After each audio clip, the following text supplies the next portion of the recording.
Bonjour à tous, c'est Gilles Mansillon, je venais vous saluer aujourd'hui, j'espère que vous passez une bonne journée.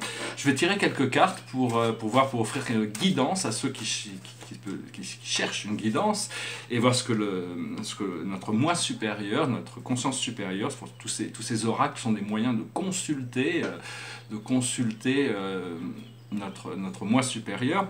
Si on cherche vraiment une guidance pour des choses très importantes, le tarot c'est bien, mais il y a le I Ching, c'est vraiment le I Ching en français, c'est un livre de sagesse ancien chinois qui vraiment est vraiment infaillible sur la réalisation sur l'interprétation de notre intention par rapport à n'importe quelle situation.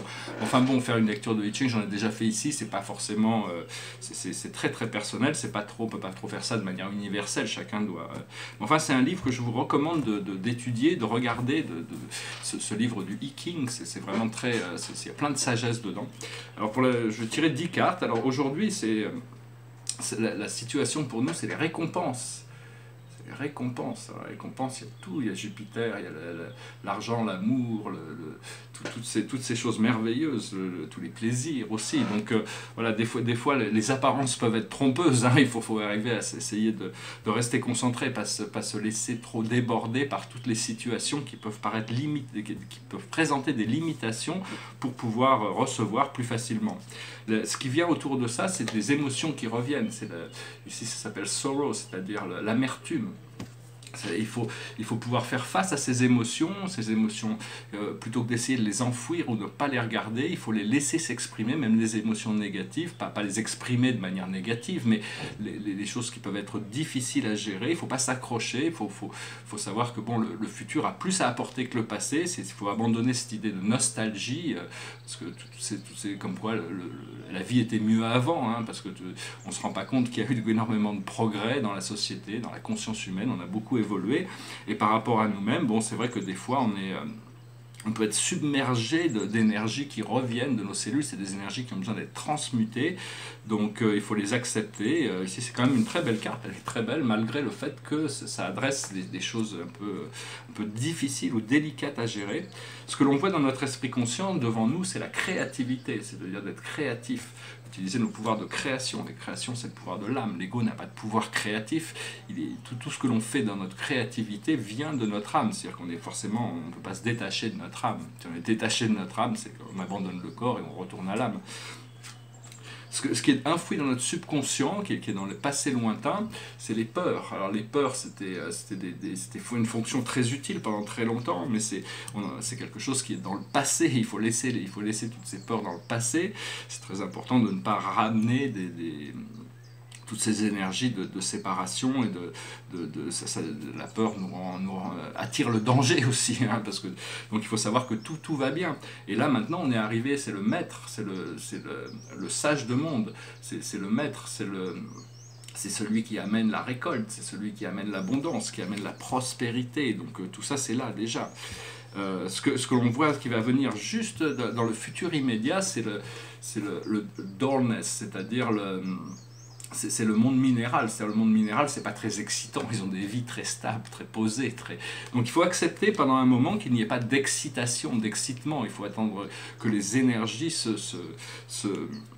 se pose, hein, donc c'est aussi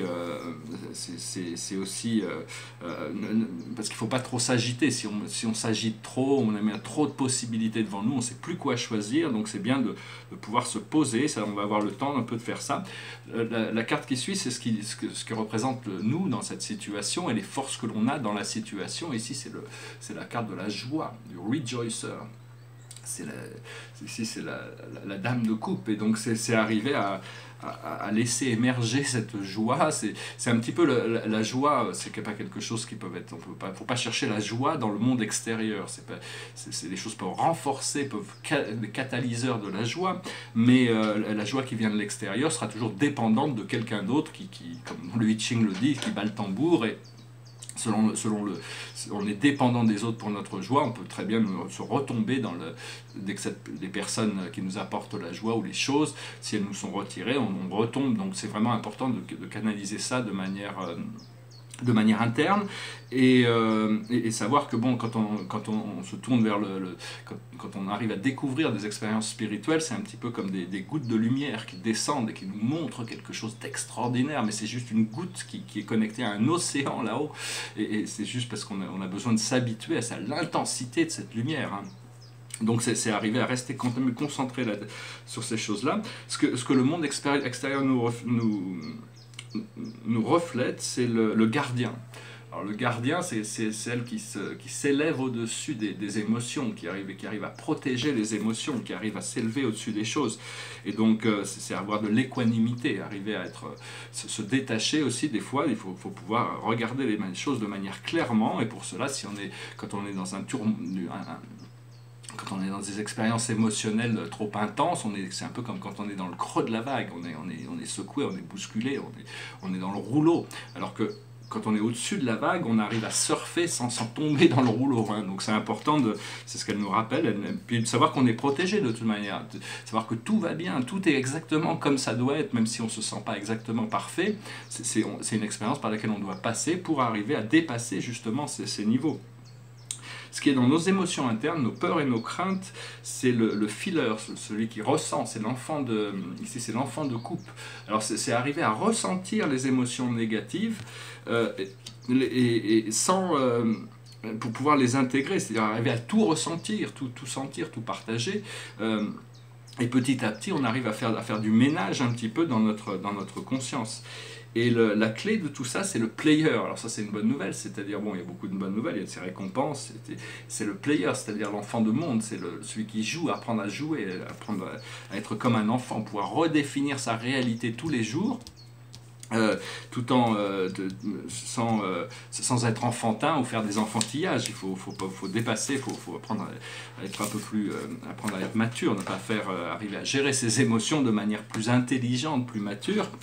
Et voilà, donc je voulais dire juste aussi que c'est pas forcément facile de croire et de s'adresser au monde invisible. Je dis que connecter avec nos guides et avec notre créateur, ça arrive à demander à l'univers. C'est peut-être pas si facile que ça pour beaucoup de gens de demander à des présences invisibles, parce que déjà il faut comprendre, il faut savoir qu'elles sont réelles, il faut avoir la confiance de croire, et au plus on a cette confiance, au plus cette connexion se renforce.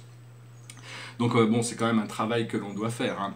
Donc voilà, j'espère que vous passerez une excellente journée. Je vous remercie pour vos commentaires, vos likes, vos partages.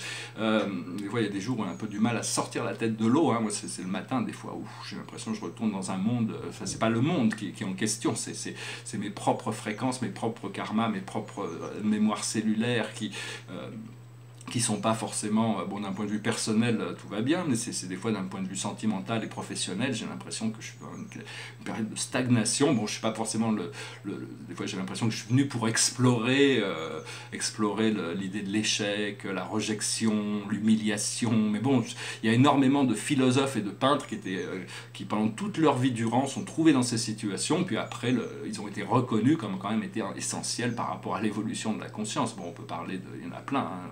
On peut parler de Dante, on peut parler de Spinoza, on peut parler de Van Gogh, il y en a plein.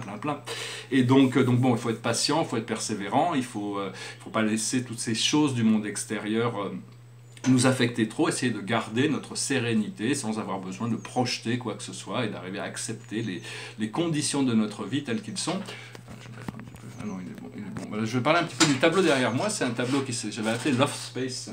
C'est un tableau assez simple, hein, dans un sens, mais il représente un petit peu le karma de la Terre, c'est-à-dire que la Terre au départ c'est quelque chose de très pur, parce qu'il y a une très belle fréquence énergétique, et ici ça représente tous ces ombres, tout ce côté lourd que l'humanité continue à transporter, et donc ça représente un petit peu toute cette nécessité de purification pour revenir à l'état naturel de la Terre.